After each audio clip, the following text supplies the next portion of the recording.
Kalau di kelasnya ternyata tertidur atau di kelas yang ngobrol, nanti laporannya seperti itu.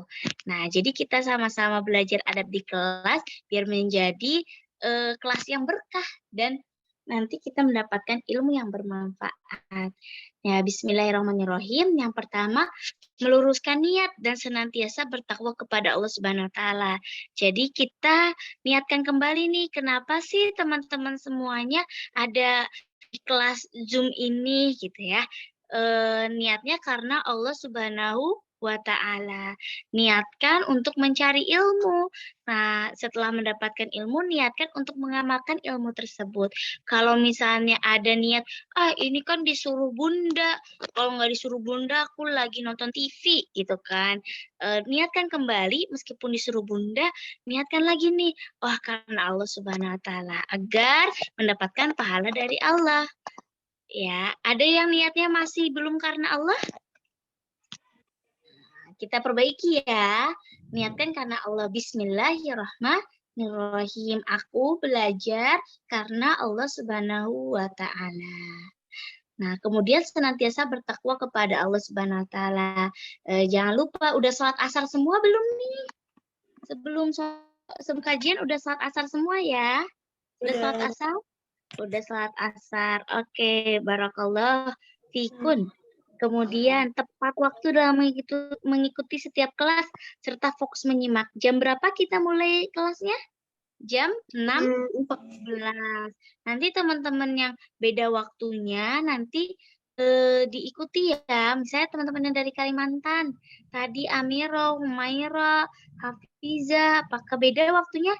Kalau beda nanti di ini ya, disesuaikan. Nama akun Zoom adalah nama santri. Iya, sudah semuanya ya, alhamdulillah. Tidak memotong pembicaraan ustadz atau ustazah ataupun santri lain saat sedang menyampaikan materi ataupun mengutarakan pendapat. Jadi nanti kalau kakak atau ustazah gitu ya, tapi panggil kakak aja nggak apa-apa. Lagi menyampaikan disimak dulu. Nanti kalau ada pertanyaan bisa hand raise ya, tadi bisa di-stop dulu pembicaraan. Kalau ada yang bertanya juga silahkan ditanyakan dan teman-teman diam dulu, kita dengarkan dulu. Kemudian ketika kelas berlangsung semua mic di-mute dan santri dibolehkan bertanya saat diberikan kesempatan oleh ustadz dan ustazah. Jika hendak meminta izin, dipersilakan menuliskannya di kolom chat kepada ustadz ustazah. Kalau ada yang mau ke kamar mandi atau mau off cam karena sinyal atau yang lainnya, silahkan izin ya teman-teman. Kemudian yang berikutnya senantiasa menyalakan video sama pelajaran berlangsung. Iya, ahsannya semua teman-teman bisa menyalakan video agar kita bisa saling bertatap muka saat belajar. Namun jika ada kendala atau uzur seperti hujan seperti ini ya, sinyal dan segala macam, kemudian membuat sinyalnya tidak stabil, silakan izin ya. Kalau misalnya tidak ada uzur, silakan dinyalakan ya. Biar kakak dan teman-teman yang lain juga bisa melihat wajah-wajah berseri teman-teman, wajah-wajah penghuni surga. Amin ya Allah ya Rabbal Alamin. Kemudian kenakan pakaian terbaik dan menutup aurat saat menuntut ilmu ya. Pakai jilbab, pakai pakaian panjang biar auratnya tidak terlihat. Ketertiban dalam kelas menjadi tanggung jawab kita semuanya. Jangan ada yang ngobrol, jangan ngobrol di obrolan Kak. Boleh nggak kalau ngobrol di obrolan nanti tidak konsen gitu kan. Ngobrol sama adik-adiknya juga nggak konsen. Kita sama-sama mendengarkan bersama ya.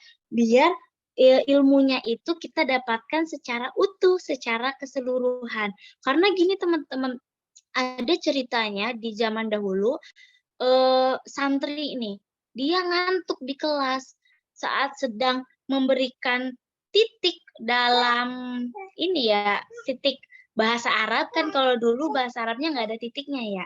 Jadi kalau ba ya udah huruf kayak gitu aja, nggak ada titiknya. Nah, nanti para santri inilah yang ngasih titik, ngasih harokat gitu ya. Nah, ketika itu si santrinya ngantuk. kata gurunya begini, habbatun dawaun likulli da'in. Habbatus sauda dawaun likulli da'in. Katanya habbatus sauda, ada yang tahu habbatus sauda? Obat ya? Tahu.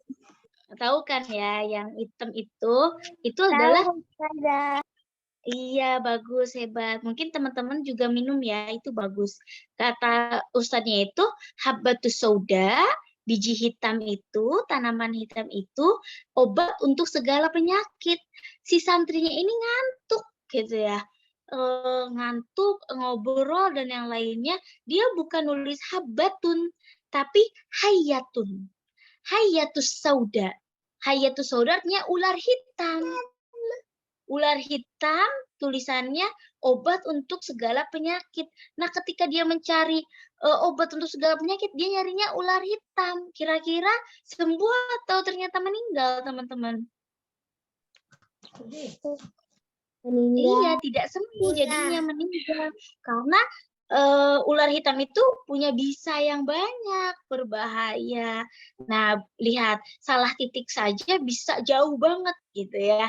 Jadi teman-teman, ketertiban dalam kelas, kemudian kehusyuan dalam kelas adalah tanggung jawab kita bersama.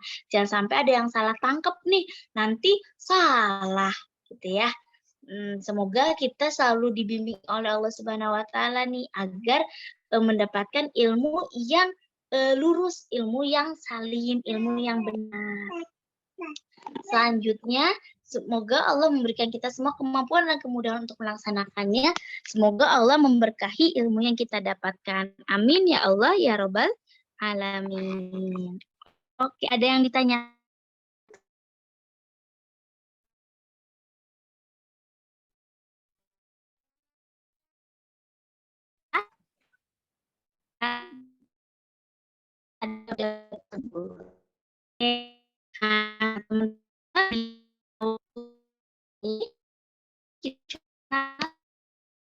Mempelajari Suaranya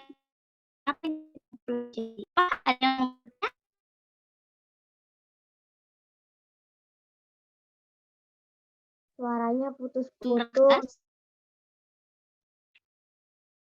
Suaranya putus-putus.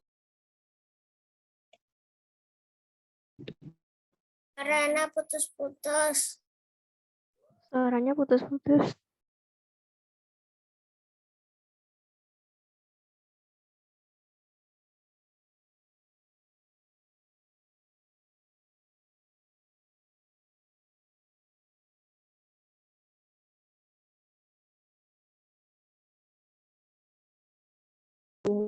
Sinyalnya tidak stabil kalau dalam kamar. Oke, kita lanjutkan ya. Insya Allah di sisa waktu ini kakak ingin menjelaskan dulu yang akan kita pelajari si fikih ini, gitu ya.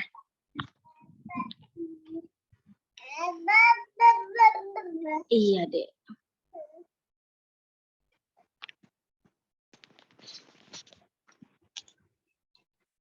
Oke, kelihatan ya layarnya teman-teman?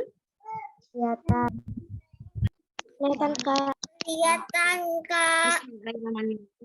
Iya, karena kakak pakai HP, jadi kalau share screen seperti ini, videonya tertutup, nggak apa-apa ya. Mengenal kitab Bulughul Maram dan Ibnu Hajar Al-Asqalani. Jadi, pelajaran fikih yang akan kita pelajari ini akan diambil dari kitab Bulughul Maram. Kitab Bulughul Maram ini karya Imam Ibnu Hajar Al-Asqalani. Imam Al-Hafiz Ibnu Hajar Al-Asqalani, gitu ya. Kira-kira orang Indonesia atau bukan nih? Bukan ya, teman-teman. Nah, kita dapat mempelajari ilmu dari siapa saja, termasuk dari ulama yang jauh rumahnya dari kita, gitu ya. Nah, kita kenalan dulu nih, siapa sih Ibnu Hajar Al-Asqalani? Nama lengkap beliau adalah Imam ini gelarnya gitu ya, Syihabuddin namanya, Syihabuddin. Kemudian oleh ayahnya diberikan kunyah, gelar gitu ya, namanya Abu Fadl Ahmad bin Ali bin Muhammad bin Ali bin Mahmud bin Ahmad Al-Asqalani Al-Misri Asy-Syafi'i. Panjang banget nggak namanya? Panjang banget. Tapi nama aslinya itu pendek, Syihabuddin nama aslinya. Namanya Syihabuddin saja. Tapi kalau bangsa Arab itu namanya itu enggak cuma nama asli saja, tapi disertakan nama ayahnya Ali, nama ayahnya. Kemudian disertakan nama kakeknya Muhammad, kakek buyutnya Ali, terus sampai ke atas gitu ya. Berbeda dengan kita orang Indonesia yang kalau misalnya namanya Fitri Maftuhah, ya udah di dalam akte, di dalam apa tulisnya Fitri Maftuhah gitu ya. Tapi kalau orang Arab itu misalkan nih nama kakeknya, bapaknya, buyutnya, dan sampai yang mereka ketahui itu sampai mana gitu. Nama aslinya hanya Syihabuddin. Kemudian kata Al-Asqalani di sini nih Al-Asqalani ini adalah nama gelar beliau. Orang Arab itu sering memberikan gelar berupa tempat lahirnya mereka, asalnya mereka. Misalnya Imam Nawawi Al-Bantani. Imam Nawawi ini lahir di Banten, orang asli Banten. Tadi siapa yang dari Tangerang Selatan, orang Banten ya kan. Nah, makanya dikasih nama Al-Bantani belakangnya sebagai tanda. Karena kan nama Nawawi banyak gitu kan. Nama Syihabuddin ini banyak. Tapi yang dari daerah mana? Nah, tandanya itu adalah daerah mereka. Nah, jadi tadi misalnya aku Fitri itu dari Kuningan, Jawa Barat. Nah, namanya berarti Fitri Maftuhah Kuningjani gitu. Kalau misal dari Cirebon berarti Al-Syirboni gitu. Dari Banten Al-Bantawi. Dan lain-lain. Nah, ini Al-Asqalani itu Imam Ibnu Hajar ini lahir di kota Asqal, daerah Asqal di Palestina. Disebut juga Al-Misri karena beliau itu tinggal menghabiskan waktunya itu di Mesir, maka disebut Al-Misri. Asy-Syafi'i, kenapa dinamakan Asy-Syafi'i di belakangnya? Karena beliau itu mengikuti mazhab Imam Syafi'i. Nah, terkadang juga nama para ulama itu disertakan mazhabnya mereka. Fikihnya mereka itu ambil dari imam siapa gitu ya. Dari Imam Syafi'i kah, dari Imam Hanafi kah, Imam Hambali kah, atau Imam Maliki gitu ya. Kalau pengikut Imam Syafi'i berarti Asy-Syafi'i. Seperti di Indonesia banyak sekali pengikut mazhab fikihnya Imam Syafi'i gitu ya teman-teman. Kapan lahirnya? Bulan Sya'ban tahun 733 Hijriah. 733 Hijriah. Sekarang tahun berapa Hijriah teman-teman? Ada yang ingat? Kemarin kan kita baru 444. Oh, berarti berapa tahun yang lalu? Sekitar 700 tahun yang lalu atau sekitar 600 tahun lebih gitu ya. Atau di bulan Hijriahnya itu tahun 1372 Masehi. Tahun Masehinya maaf. Sekarang 2022 ya. Wah, berarti Masya Allah sudah lama sekali. Beliau itu lahir di desa Askelon gitu ya, di Palestina dan wafat pada tahun 852 Hijriah atau 1449 Masehi gitu ya. Tumbuh dan wafat di Mesir. Nanti para ulama juga berbeda pendapat sebenarnya di mana beliau dilahirkan. Tapi paling banyak itu berkata di desa Asqalan, makanya disebut Al-Asqalani. Kayak Imam Bukhari. Ada yang pernah dengar nama Imam Bukhari, teman-teman? Pernah. Pernah. Kenapa disebut Imam Bukhari? Karena beliau lahir di Bukhara namanya. Makanya disebut Bukhari. Imam Tirmidzi karena beliau lahir dari desa Tirmiz gitu. Nah, seperti itulah yang terjadi di nama-nama para ulama zaman dulu gitu ya. Kalau teman-teman nanti jadi ulama pun bisa menyertakan daerahnya gitu. Tanpa menjadi ulama pun bisa. Misalnya tadi Amirah Al-Kalimantani gitu. Ya, seperti itu misalnya.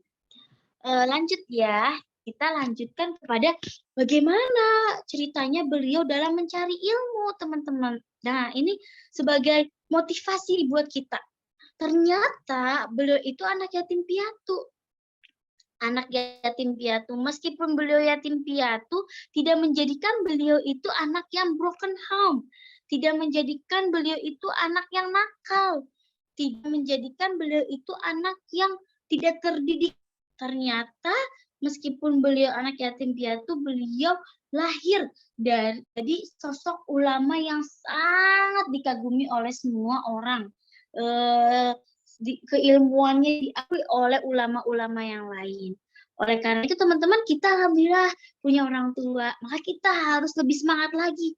Ada ayah dan ada bunda kita yang membimbing kita, mengajarkan kita patut bersyukur dan menjadikan itu nikmat yang luar biasa. Jadi makin semangat lagi mencari ilmunya. Nah, beliau itu ternyata ayahnya meninggal saat usia 4 tahun, saat beliau usia 4 tahun, dan ibunya meninggal saat beliau bayi. Jadi dari sejak kecil beliau itu tidak bertemu dengan ibunya. Namun beliau itu diasuh oleh Zakiyuddin Abu Bakar Al-Kharabi, seorang pengusaha dermawan, teman ayah dan ibunya, di mana ayah ibunya Ibnu Hajar Al-Asqalani juga seorang pengusaha dan sangat baik. Jadi alhamdulillah Allah berikan rezeki kepada orang tuanya, sehingga meskipun orang tuanya meninggal, Imam Ibnu Hajar Al-Asqalani ini mendapatkan warisan dan diasuh oleh seorang pengusaha yang sangat luar biasa. Beliau Zakiyuddin Abu Bakar Al-Kharabi itu tidak hanya memperhatikan Imam Ibnu Hajar Al-Asqalani dari segi materi saja, dari uang saja, dari makanan saja, tidak, tapi diperhatikan juga ilmunya. Beliau bersikap seperti ayahnya, sangat menyayangi Imam Ibnu Hajar Al-Asqalani, dan menunjukkan beliau kepada jalan ilmu. Di usia 5 tahun, oleh Zakiyuddin Abu Bakar Al-Kharabi ini, Imam Ibnu Hajar Al-Asqalani dititipkan kepada sebuah lembaga pendidikan. Jadi udah sekolah. Kayak tadi teman-teman yang TK, udah sekolah juga. Udah belajar juga nih Imam Ibnu Hajar Al-Asqalani di usia 5 tahun. Pada usianya 9 tahun, beliau mampu menyelesaikan hafalan Al-Quran dengan sempurna di bawah bimbingan Imam Muhammad bin Abdul Razak Asy-Syifti, gitu ya. Ini masih berada di Palestina gitu ya teman-teman. Di Mesir, udah pindah ke Mesir nih Imam Ibnu Hajar Al-Asqalani. Jadi beliau itu di usia 9 tahun sudah hafal Al-Quran nih. Wah, jadi semangat nih kita. Imam Syafi'i usia 7 tahun. Imam Ibnu Hajar Al-Asqalani 9 tahun. Berarti apakah bisa anak kecil itu menghafalkan Al-Quran? Jawabannya adalah bisa, teman-teman. Nah, kita semua bisa menghafalkan Al-Quran. Karena Allah Subhanahu wa Ta'ala berikan otak manusia itu kekuatan, kemampuan untuk menghafalkan ayat-ayat Al-Quran. Dan Allah jadikan ayat Al-Quran itu mudah untuk dipahami dan dihafalkan. Ya, jadi kita semangat ya untuk menghafalkan Al-Quran. Dan tentu setelah menghafalkan, kita mengamalkannya. Selanjutnya, di usia 11 tahun, tadi siapa yang 11 tahun? Banyak ya, yang usianya 11 tahun, beliau itu dibawa ke Makkah oleh Zakiyuddin Abu Bakar Al-Kharabi untuk berhaji. Nah, tapi tidak hanya berhaji, di sana Imam Ibnu Hajar Al-Asqalani mengulang-ulang hafalan dan belajar dengan para ulama yang ada di Makkah. Karena di Makkah pasti banyak ulama dan Imam Ibnu Hajar Al-Asqalani tidak mau menyia-nyiakan waktunya. Beliau belajar, beliau mendekati para ulama, mengambil ilmu dari mereka-mereka, dan akhirnya pulang ke Mesir setelah 2 tahun di Mekah. Nah, di sana setelah pulang ke Mesir itu, beliau itu sudah memiliki banyak ilmu.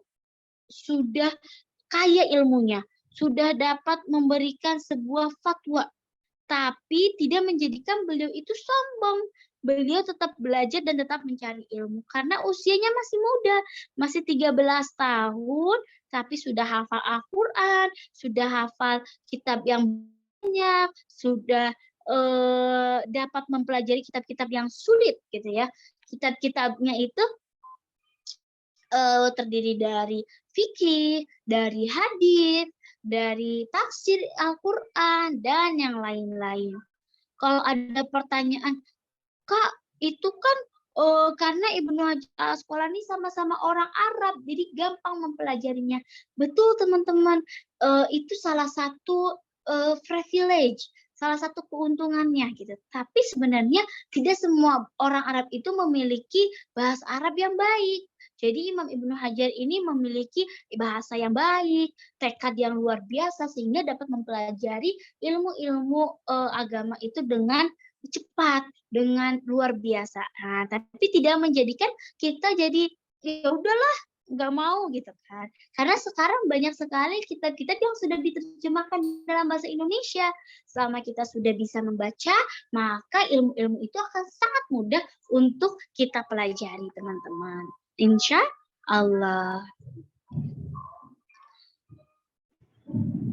Sebentar ya, kita cek dulu nih guru-guru beliau.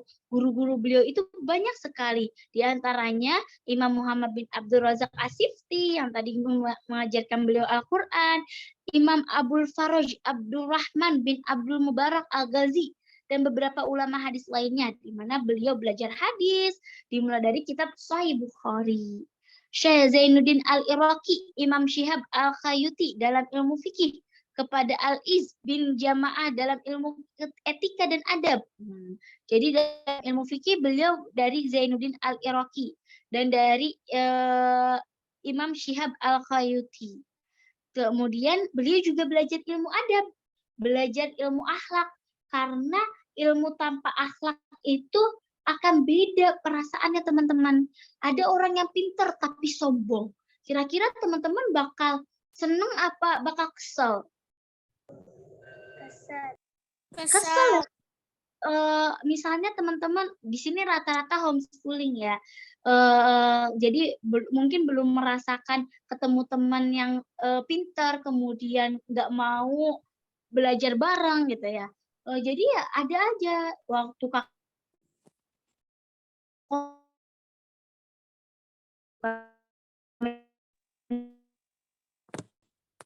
Suaranya putus-putus. Ya, suaranya putus-putus. Berbagi ilmu. Betul nggak, teman-teman? Betul ya. Jadi beliau Imam Ibnu Hajar Al-Asqalani belajar ilmu adab juga, belajar akhlak juga. Kemudian ada Syekh Afifuddin An-Naisaburi, Syekh Abdurrahman Ar-Razin, Syekh Burhan At-Tanuki, Syekh Syamsu Al-Barmawi, Syekh Ibnu Al-Mulakin, dan masih banyak guru yang lainnya. Banyak sekali kalau misalnya kita sebutkan, waktunya akan habis. Dan alhamdulillah sudah jam 17.02, teman-teman.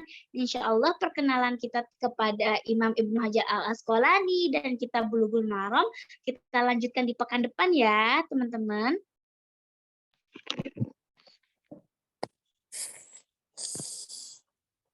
Oke, insya Allah ya. Sampai sekarang ada yang mau ditanyakan nggak tentang Syekh Ibnu Hajar Al-Asqalani? Nambah ya kenalan kita, Syekh Ibnu Hajar Al-Asqalani. Kita sebutkan saja Ibnu Hajar Al-Asqalani. Ya, semoga semakin kita mengenal Imam Ibnu Hajar Al-Asqalani ini, semakin kita bisa meneladani beliau. Tadi kita lihat betapa beliau itu memiliki semangat belajar dari usia 5 tahun sampai usia 9 tahun, 11 tahun, 13 tahun, dan terus mencari ilmu sampai usianya nanti wafat di tahun 800-an. Maksudnya di tahun 800. Itu ada kakak-kakak. Oke, teman-teman, kalau tidak ada yang ditanyakan, kita cukupkan sampai sini ya. Insya Allah di pekan depan. Suaranya putus-putus. Terima kasih. Iya, insya Allah nanti pekan depan kita ketemu lagi ya. Dan punya semangat baru lagi nih untuk belajar. Oke, tadi kita lupa memulai pertemuan kita dengan bacaan basmalah. Gak apa-apa, insya Allah kita tutup dulu dengan bacaan Alhamdulillah. Alhamdulillahirabbil alamin. Istighfar, astagfirullahaladzim, astagfirullahaladzim, astagfirullahaladzim. Dan kita membaca doa kafaratul majlis. Ada yang sudah hafal doa kafaratul majlis? Sudah. Udah. Jadi diampuni oleh Allah ya. Kita baca ya. Subhanakallahumma wa bihamdika asyhadu an la ilaha illa anta astaghfiruka wa atubu ilaik. Terima kasih teman-teman sudah bergabung pada sore ini. Iya, Terima kasih Ana jazakallah khairan. teman-teman. Iya, kita tutup ya. Kakak tutup dengan salam ya. Assalamualaikum warahmatullahi wabarakatuh. Waalaikumsalam warahmatullahi wabarakatuh. Salam ya untuk bunda-bundanya. Sehat-sehat semuanya. Iya. Assalamualaikum. Izin pamit ya.